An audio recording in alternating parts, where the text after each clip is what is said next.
Hi everyone, welcome back. I am Dhananjay.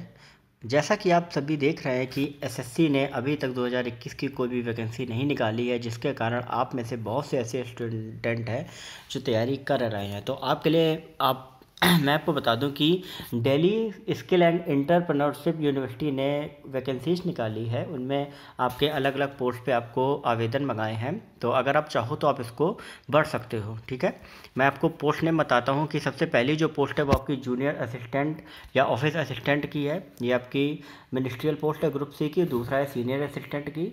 तीसरा भी आपका प्रोग्राम ऑफिसर की, ये ग्रुप बी की वैकेंसी। और चौथा है आपका ऑफिस सुपरिटेंडेंट की। ठीक है, ओएस की पोस्ट है। तो ये टोटल आपकी 4 पोस्ट है और इन 4 पोस्टों में अलग अलग टोटल जूनियर असिस्टेंट में 42, इसमें 3, 4 और 2 है। तो आप जैसा कि देख रहे हैं कि यूआर की सब में वैकेंसी है, बाकी जो भी कैटेगरी की है उसमें वैकेंसी नहीं दी गई है। तो यहाँ पे आपको बताया गया है कि जो भी क्वालिफिकेशन, एज लिमिट, फ़ी वगैरह की जो डिटेल्स हैं वो ये आपको इस वेबसाइट पे आपको मिल जाएंगी। अगर आप पीडीएफ चाहते हैं तो मैं आपको लिंक कमेंट सेक्शन में आपको प्रोवाइड करा दूँगा। तो एप्लीकेशन जो है वो आपकी क्लोजिंग डेट है 20/12/2021। तो ऑलमोस्ट जैसा कि आप देख रहे हैं कि एप्लीकेशन के लिए ज़्यादा टाइम नहीं दिया गया है। ऑलमोस्ट 5 दिन का टाइम आपको दिया गया है आपको भरने के लिए। ठीक है, अब इसके हम नीचे अब बढ़ते हैं। सबसे पहले आप देखिए कि जो भी आपका जूनियर असिस्टेंट का आपका क्वालिफिकेशन क्या होनी चाहिए, क्योंकि सबसे मेन इंपॉर्टेंट फॉर्म में भरते टाइम क्वालिफिकेशन ही आपकी ज़रूरी होती है। पहली चीज़ 12th क्लास पास होना चाहिए। इंग्लिश में 30 वर्ड पर मिनट या हिंदी में 25 वर्ड पर मिनट की आपकी टाइपिंग होनी चाहिए। ठीक है, इसके अलावा आपका कुछ भी सर्टिफिकेट वगैरह नहीं चाहिए होगा। एक्सपीरियंस भी आपका बिल्कुल नहीं। और इसका जो पे ग्रेड है वो 1900 पे ग्रेड होगा। और एज लिमिट जो है वो आपकी कितनी होनी चाहिए, 35 ईयर्स की होनी चाहिए। ठीक है, प्रोबेशन आपका 2 साल का, जैसा कि हर सेंट्रल गवर्नमेंट डिपार्टमेंट में रहता है। बात करते हैं हम सेकंड पोस्ट की। हमारी सीनियर असिस्टेंट की पोस्ट है। इसमें बैचलर्स में 55% मार्क्स होने चाहिए। यहाँ पर भी आपकी टाइपिंग इंग्लिश में 30 वर्ड पर मिनट और हिंदी में 25 होनी चाहिए। आपको बाकी कुछ भी डिजायरेबल नहीं चाहिए होता है, लेकिन हाँ, एक्सपीरियंस आपका क्या होना चाहिए कि 8 साल हो आपका एलडीसी के तौर पे, आपका जूनियर असिस्टेंट के तौर पे आपका एक्सपीरियंस होना चाहिए। पे ग्रेड है आपका 4th लेवल का है, मतलब 2400 पे ग्रेड की जॉब है। ठीक है, एज लिमिट मैक्सिमम 40 साल है। प्रोबेशन आपका सेम एज जूनियर असिस्टेंट। बात करते हैं दूसरी प्रोग्राम ऑफिसर या एएसओ की, असिस्टेंट सेक्शन ऑफिसर। इसमें क्या होता है कि बैचलर्स डिग्री आपकी होनी चाहिए और मतलब 50% से आपके कम मार्क्स नहीं होने चाहिए।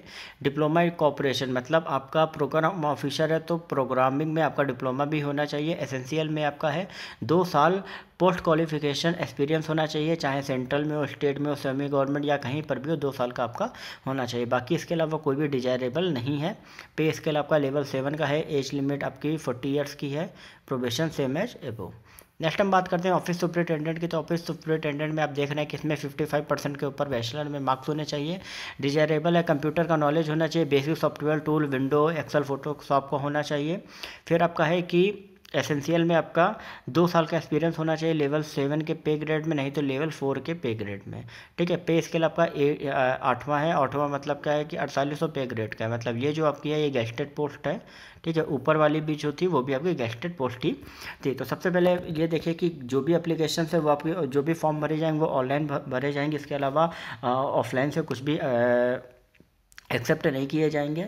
और कैंडिडेट्स को वेबसाइट पे इंस्ट्रक्शंस दिए गए हैं कि किस तरीके से वो अपना ऑनलाइन एप्लीकेशन भर सकते हैं। साथ ही साथ एक चीज़ बता दूं कि यहाँ पे इस फॉर्म में जितने भी लोग कैटेगरी के हैं, EWS, SC, ST, OBC, और तो इन सभी लोगों को, अगर ये दिल्ली से बिलोंग करते हैं तो उनको कैटेगरी वाइज रिजर्वेशन मिलेगा, लेकिन अगर ये अदर स्टेट से हैं तो उनको रिजर्वेशन जो है वो नहीं मिलेगा। ठीक है,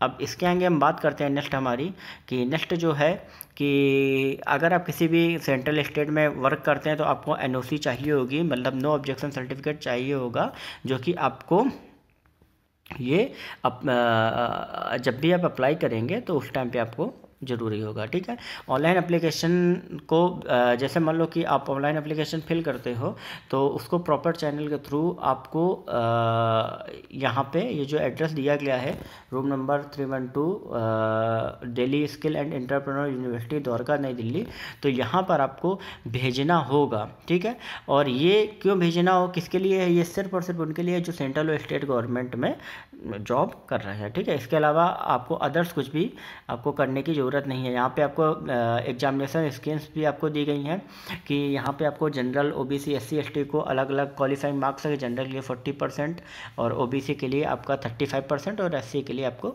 35% मार्क्स दिए गए हैं। यहाँ पे आपको एलिजिबिलिटी भी दी गई है, रिजर्वेशन क्राइटेरिया भी नीचे आपको दिया गया है। अब इसके बाद एज रिलैक्सेशन है, जनरल इंस्ट्रक्शंस आपको दिए गए हैं। नेगेटिव मार्किंग आपकी कोई भी नहीं है, आप बिल्कुल फ्री हैं, आप सारे जो क्वेश्चन है वो अटैम्प्ट कर सकते हो। एप्लीकेशन फ़ी आपकी 500 आपकी जनरल के लिए, 250 जो हो गई वो जनरल के अलावा ओबीसी अलग के लिए। बात करते हैं अब हम नेक्स्ट सिलेबस की। तो सिलेबस में आपको जैसा कि आप देख रहे हैं टोटल 4 पार्ट हैं। टोटल पार्ट 1 और पार्ट 2 में पेपर आपका होगा और पार्ट 1 में आपको टोटल 4 पार्ट हैं, जिनमें से आपका पहला reasoning, general intelligence, quantitative abilities, general awareness, history, geography, फिर आपका इंग्लिश कंप्रेंशन। जैसा कि आप देखते हैं कि एक एसएससी के पेपर में जो आता है सेम वैसे ही है। मिनिमम क्वालिफाइंग जो मैक्सिमम मार्क्स है वो 100 मार्क्स का है, ठीक है।